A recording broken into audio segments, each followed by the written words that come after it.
La nuit avant Noël. C'était la nuit avant Noël. Dans la maison, tout était calme. Pas un bruit, pas un cri, pas même une souris. On avait pendu nos chaussettes à la cheminée pour que le Père Noël les trouve dès son arrivée. Plein d'enfants, déjà endormis dans leur lit bien au chaud, rêvent alors de friandises, de bonbons, de gâteaux et de cadeaux. Mes parents et moi étions prêts à dormir toute cette longue nuit d'hiver. Quand tout à coup, un bruit de grelots me fit sortir de ma couette.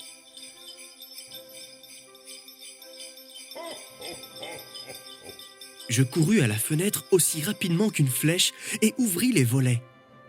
Je regardais le ciel étoilé. La lune sous la neige brillait comme en plein jour. Alors, je vis voler dans le ciel un traîneau et des rennes conduits par un bonhomme. Je n'en croyais pas mes yeux. Je reconnus tout de suite que c'était le Père Noël. Ces rennes volaient comme s'ils avaient des ailes. Ils galopaient dans les airs. Le Père Noël les appelait, il sifflait, il criait. Allez, fougueux, allez, danseurs, fringants et puis renardes, en avant, comète, Cupidon, en avant, tonnerre, éclair, allons, au-dessus des maisons, tout droit vers ce mur. Au galop, mes amis, au triple galop. Au triple galop.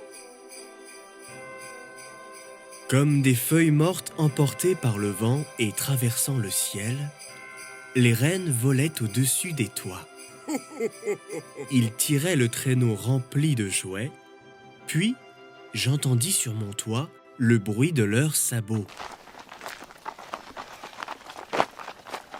Juste après, le Père Noël descendit d'un bond par la cheminée. Une fois la fenêtre refermée, je me retournai juste quand il sortait de la cheminée. Il était tout habillé de fourrure. Son bonnet et ses bottes étaient un peu salis par la poussière de cheminée. Sur son dos, il avait une hotte pleine de jouets. Le Père Noël était heureux. Ses joues étaient roses, son nez rouge cerise, et on voyait son petit sourire à travers sa longue barbe blanche comme la neige. Il avait un grand visage et un petit ventre tout rond comme un ballon qui remuait quand il riait. Il avait aussi des grosses joues rondes, comme un vieux lutin. Je n'ai pas pu m'empêcher de rire discrètement derrière ma main en le voyant. Mais avec un clin d'œil et un signe de la tête, il me fit savoir que je ne risquais rien et que je ne rêvais pas. C'était bien lui. Puis, sans faire de bruit, il se mit à faire son travail, remplir les chaussettes et distribuer les cadeaux. Alors, Il se retourna, se frotta le nez, puis disparut par la cheminée. Une fois les cadeaux déposés, il siffla ses rennes, puis reprit son traîneau.